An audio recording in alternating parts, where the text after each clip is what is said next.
আজ আমরা বেরিয়ে পড়লাম কালী পুজো দেখতে। আমার দিদির বাড়িতে কালী পুজো হচ্ছে। দিদির বাড়িটা হচ্ছে তেঘুড়িতে। যারা তারকেশ্বরে থাকে তারা জানবে যে তেঘুড়ি কোথায়।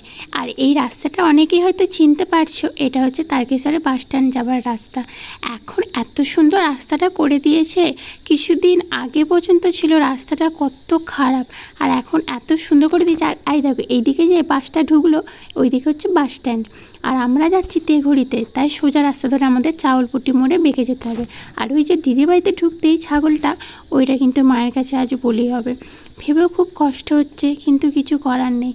মা যতদিন না নিজের স্বপ্নে দেখা দিয়ে কাউকে বলবে যে এইসব চায় না, ততদিন কিন্তু এই বলি চলেই যাবে।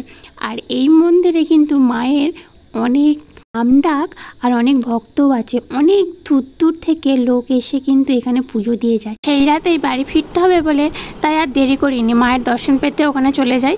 গিয়ে মায়ের দর্শন পেলাম।